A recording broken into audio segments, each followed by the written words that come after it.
Hi, everybody. This is Mike White from The Cross. We just finished doing the set for the restaurant, which is pretty gosh darn close to done. But we're going to go through it because I thought people could really benefit from talking about how the set was constructed and what the situation was that led to this. As you can see, we're in a conference room.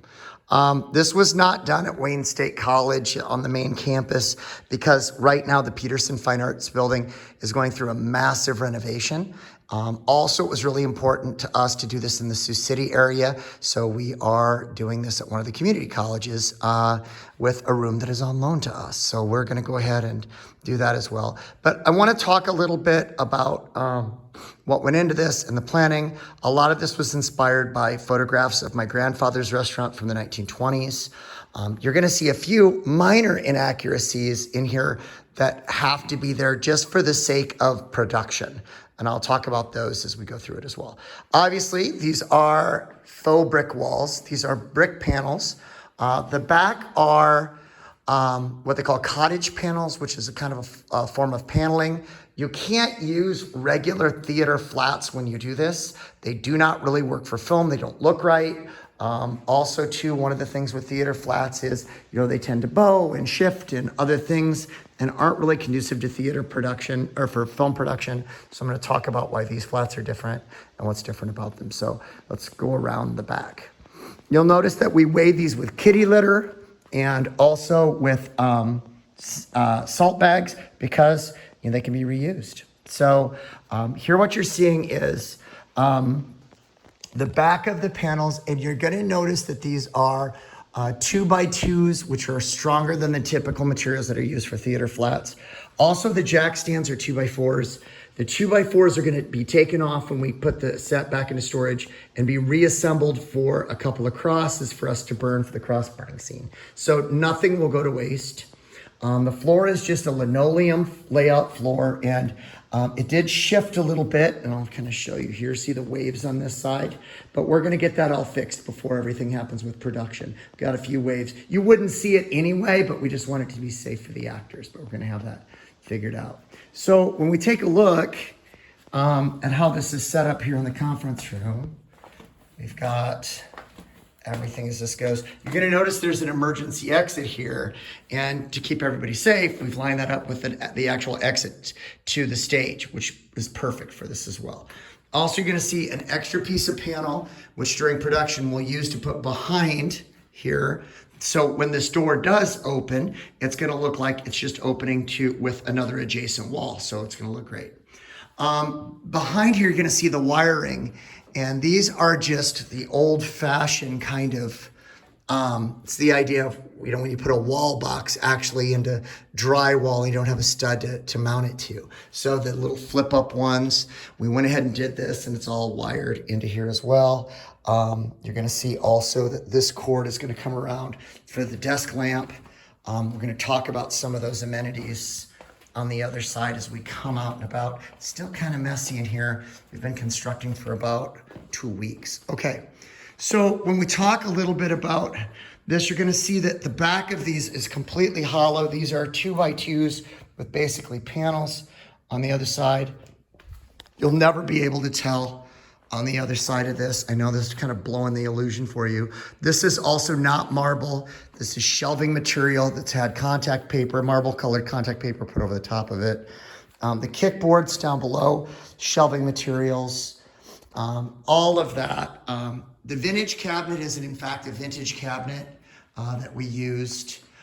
These are just simply anchored wall shelves that have been put in, simply for people to use as well. The door is actually was something that was given to me by the theater department. I went ahead and I painted it. It doesn't have the right knob on it, but that's going to be okay because you're never going to see it. The door is low enough that you'll never see the knob on the door, and nobody will ever notice, and it's not worth wasting money on things that people won't see. All of the antiques are very close to the right date. Some earlier, some just a fraction probably later, but on screen they're far enough away that you're not really probably going to be able to tell. When we take a look at this wall, It's going to have the tulip style lights on there. The lights, we did a lot of research on those. They are the right style. The bulbs are vintage reproduction bulbs. And I know they're pointing up, and people are probably like, hey, they're pointing up. But if they point down, when I point the camera at them, I'm just gonna get 3 really bad hot spots.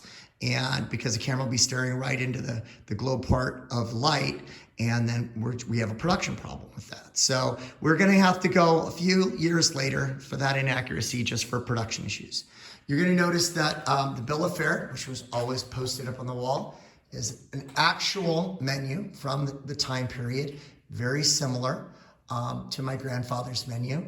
It's got some stuff on there that I don't think sounds very appetizing, and some that sounds fantastic.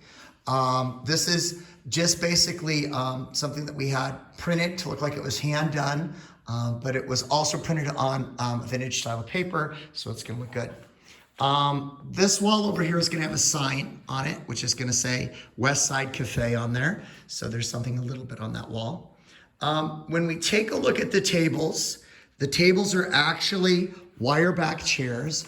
And you might say, well, gosh, those aren't quite exactly like the wire back chairs from the period.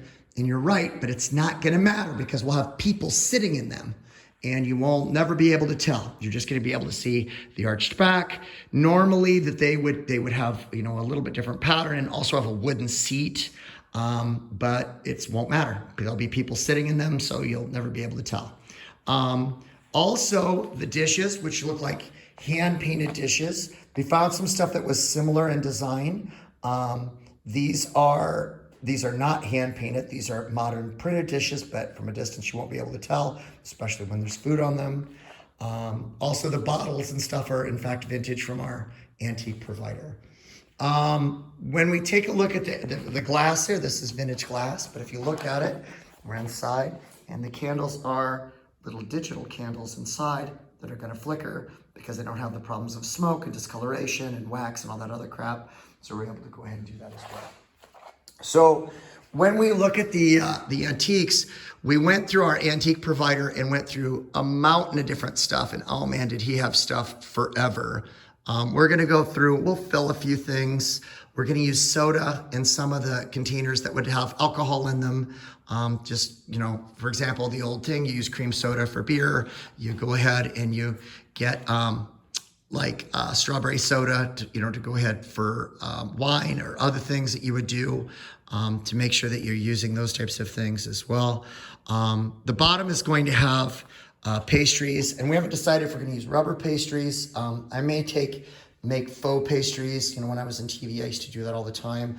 I'll probably fill them with industrial foam. I know it sounds weird, but that way they'll last indefinitely instead of using, actual things that could spoil in them as well. The lamp was something that I had that's an antique of ours. It is not quite 20s. It is really probably more almost early 30s. But one of the things that we did with this is that I went back through, I rewired it and everything because it was not working. But Grandpa had in the photographs a lamp very, very similar to the one that's in this one. So even though it's actually probably a little off, the lamp is almost identical in the photographs to the one that he had in 22. So we went ahead and were able to go ahead and do that. So there are a few little inaccuracies. Of course, we're aware of those, but one of the things is that in the production, the things that you don't see or the things that we're able to shoot around, not so much a big deal. Also, especially things like with the lights, they've got to be a certain direction so we don't have hot spots and stuff like that in there. If you have questions about the set or the set construction at all, it's great. We're going to start working in this set pretty gosh darn fast. So thanks for watching and everything. And thanks for supporting the film. We really appreciate it.